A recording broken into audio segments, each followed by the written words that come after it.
Critère 6, nous voici au tant redouté indicateur 26, qui est l'indicateur qui traite du handicap. Alors, plusieurs avertissements avant de rentrer dans les détails. Tout d'abord, il s'agit d'un indicateur qui concerne tous les acteurs, de la formation, du bilan de compétences, de la VAE, mais aussi de l'apprentissage. Deuxième avertissement, toute non-conformité dans cet indicateur est une non-conformité majeure. Ensuite, on va bien faire attention à éviter deux confusions. Première confusion, cet indicateur aborde bien toute forme de handicap. Il n'est pas à réduire à la problématique de la mobilité réduite. Nous ne sommes pas que sur la logique PMR, oui ou non, qui est une logique binaire. Est-ce qu'un lieu de formation est accessible PMR, oui ou non? Deuxième chose, cet indicateur n'est en aucun cas en train de nous dire que nous devons être en mesure d'accueillir toute forme de handicap.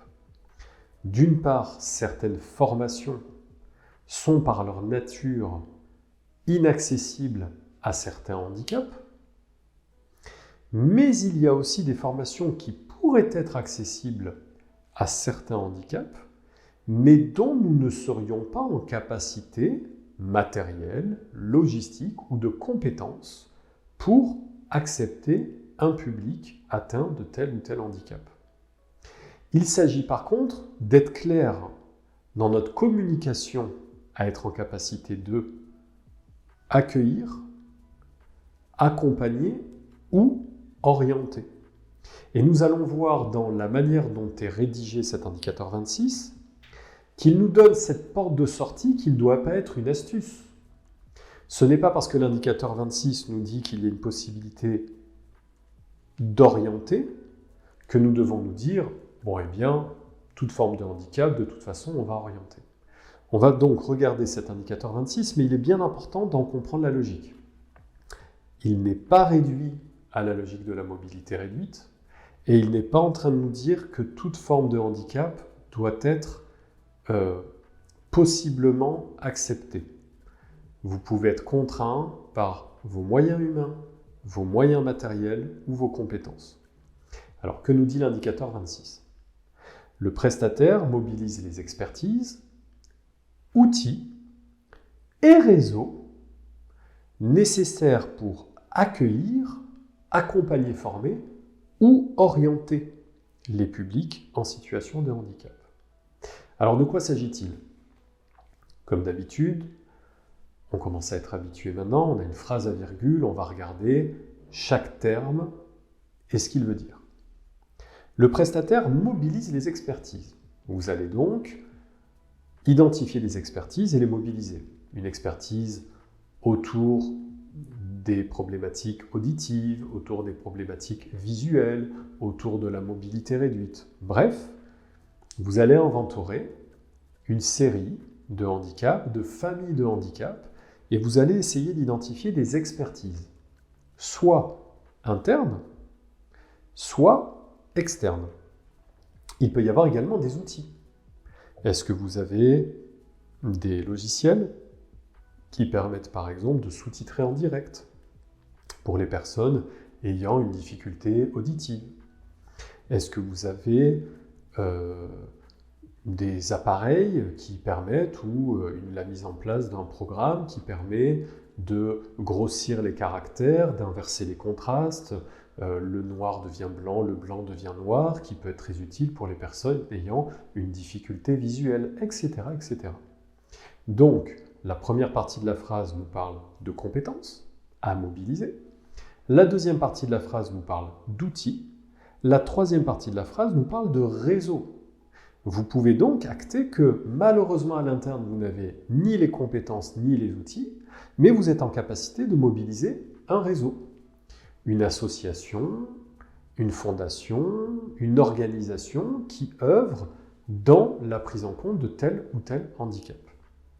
Tout comme les indicateurs de veille précédents, les indicateurs 23, 24, 25, on peut envisager que vous ayez un tableau qui liste une série de partenaires, de réseaux que vous pouvez mobiliser par rapport à tel ou tel handicap.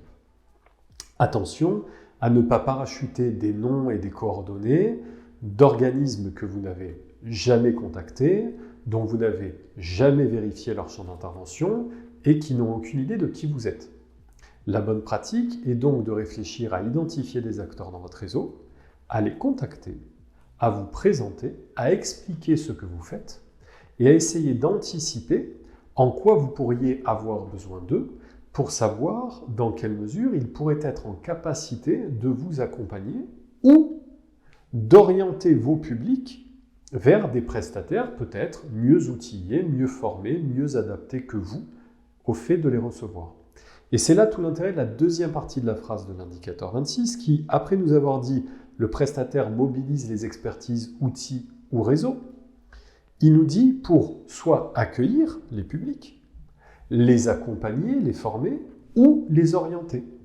Vous pouvez donc tout à fait être en capacité de dire « malheureusement, je ne peux pas accueillir une personne atteinte de tel ou tel handicap, mais je suis en capacité de l'orienter vers un partenaire qui le pourra ». Alors prenons l'exemple le plus basique, celui de la mobilité réduite. En aucun cas, dans le référentiel national qualité Calliope, il est inscrit que vous devez être accessible personne à mobilité réduite. Il s'agit souvent d'une mauvaise interprétation du référentiel. L'indicateur numéro 1 nous disait que l'on doit préciser notre accessibilité aux personnes atteintes d'un handicap. En aucun cas, il nous disait que nous devions être, par exemple, accessibles PMR. Par contre, l'indicateur 1 nous dit, si vous n'êtes pas accessible PMR, vous devez le dire. Et donc, en conformité à l'indicateur 1, sur chacune de vos fiches formation, si vous ne faites par exemple que du présentiel dans une seule adresse qui n'est pas accessible PMR, vous inscrirez sur chacune des fiches formation accessibilité PMR, non accessible aux personnes à mobilité réduite. L'indicateur 26, par contre, nous dit, eh bien, si tu n'es pas accessible aux personnes à mobilité réduite, quelle proposition as-tu à leur faire pour peut-être les orienter vers un centre partenaire qui lui-même sera accessible aux personnes à mobilité réduite?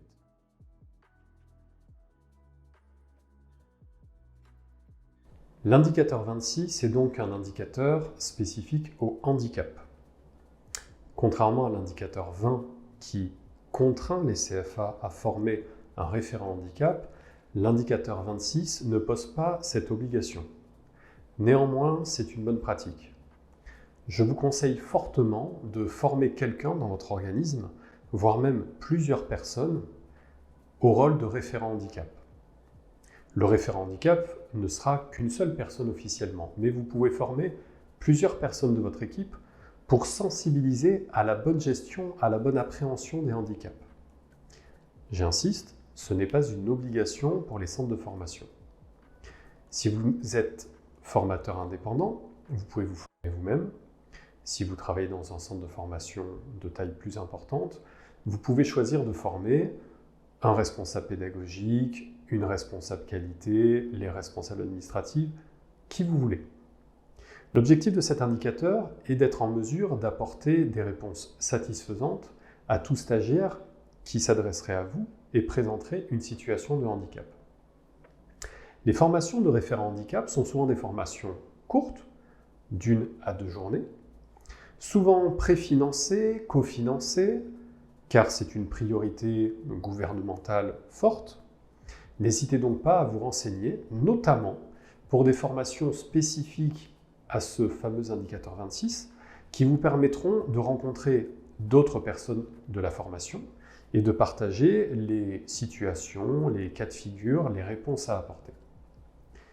Deuxième conseil, ne focalisez pas sur la dimension PMR, sur la dimension mobilité réduite, puisque cet indicateur 26 vous parle bien de l'ensemble des handicaps.